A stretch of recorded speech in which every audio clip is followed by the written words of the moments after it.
Welcome to mister chemist YouTube channel.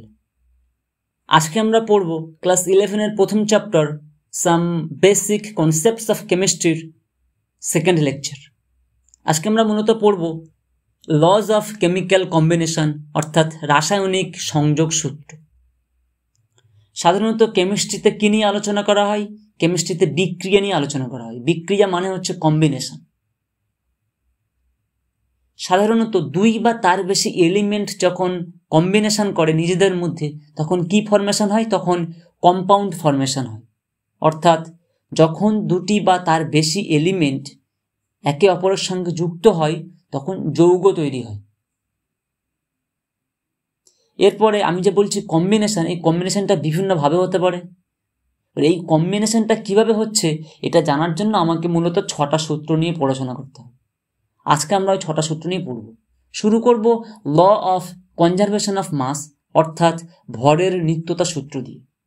1774 খ্রিস্টাব্দে ফরাসি বিজ্ঞানী ল্যাভোইসিয়ের এই সূত্রটি প্রবর্তন করেন। এই সূত্রটা তিনি কি বলেছিলেন? না, যে কোনো রাসায়নিক বিক্রিয়ায় বিক্রিয়ক পদার্থের মোট ভরের সঙ্গে বিক্রিয়াজাত পদার্থের মোট ভর সমান হবে। সাপোজ আমি একটা এলিমেন্ট নিয়েছি এ, তার সঙ্গে অপর আর একটা এলিমেন্ট নিয়েছি বি, দুজনের মধ্যে বিক্রিয়া ঘটিয়ে এ বি প্রোডাক্ট তৈরি করেছি। অর্থাৎ এখানে রিয়াক্ট্যান্ট কী কী ছিল? এ ছিল আর বি ছিল, এবং যে প্রোডাক্ট তৈরি হয়েছে সেই প্রোডাক্টটা কি? না, প্রোডাক্ট হচ্ছে এ বি। তাহলে আমি এখানে কি বলতে পারি? এখানে বলতে পারি sum of mass of reactants should be equal to the sum of mass of products. Okay, তাহলে এখান থেকে আমি কি বলতে পারি? না, mass can neither be created not destroyed. Okay, একটা এক্সাম্পল দিয়ে বোঝা যাক। সাপোজ কার্বন এবং অক্সিজেন। কার্বন একটা এলিমেন্ট, অক্সিজেন আরেকটা এলিমেন্ট। তাহলে দুটো এলিমেন্ট একটা আরেকটার সঙ্গে কম্বাইন্ড করছে, করে কি তৈরি করছে? কার্বন ডাই অক্সাইড তৈরি করছে। তাহলে সি আর O2 অর্থাৎ কার্বন এবং অক্সিজেন আলাদা আলাদাভাবে কি এলিমেন্ট, এবং CO2টা কি? CO2 একটা কম্পাউন্ড। তাহলে এখানে রিয়াক্ট্যান্ট কোনটা? রিয়াক্ট্যান্ট হচ্ছে কি কার্বন অ্যান্ড অক্সিজেন। আর প্রোডাক্ট কোনটা? প্রোডাক্টটা হচ্ছে কার্বন ডাই অক্সাইড। তাহলে সূত্র অনুযায়ী mass of the reactants equal to mass of the products. তাহলে এখানে মাস অফ দ্য রিয়াক্ট্যান্ট কি হবে? কার্বনের অ্যাটমিক মাস হচ্ছে কি 12, অক্সিজেন হচ্ছে কি 16। এখানে দুটো অক্সিজেন, তার মানে 16 × 2 মানে 32। তাহলে 12 + 32 = 44। আর প্রোডাক্টের ক্ষেত্রে কি হবে? কার্বনের ক্ষেত্রে 12 প্লাস অক্সিজেনের ক্ষেত্রে 16, দুটো অক্সিজেন হচ্ছে 16 × 2, 12 + 32 = 44। তাহলে কি হলো? না, রিয়াক্ট্যান্টের মাসের সঙ্গে প্রোডাক্টের মাস ইকুয়াল। আচ্ছা, এখন কি বলছে? না, বর্তমান সময়ে এই law of conservation of mass law of conservation of mass এই সূত্রটি ভ্যালিড না। কেন? না, আমরা জানি আইনস্টাইনের একটা বিখ্যাত থিওরি আছে E = mc², অর্থাৎ মাসকে এনার্জিতে কনভার্ট করা যায়। মাসকে এনার্জিতে যদি আমি কনভার্ট করতে পারি তাহলে কি হয়? এখনকার সময়ে কিছু কিছু রিয়াকশানে দেখা যায় যে মাস এনার্জিতে কনভার্ট হয়ে গেছে।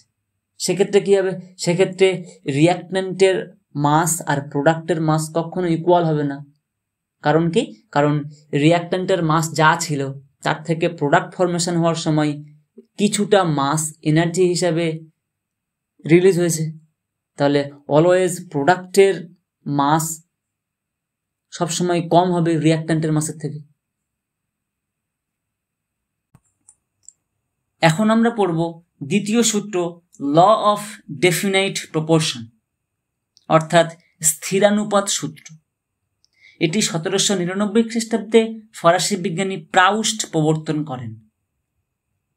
বলছে একটা কেমিক্যাল কম্পাউন্ড যেখান থেকেই তৈরি করা হোক না কেন, ওই কম্পাউন্ডের মধ্যে যে এলিমেন্ট হবে তা অবশ্যই একই হবে, এবং ওই যে কম্বাইন্ড এলিমেন্টগুলো কিভাবে কম্বাইন্ড করবে? না, ফিক্সড রেশিও অফ মাস। একটা এক্সাম্পল নিলে খুব সহজে বোঝা যাবে।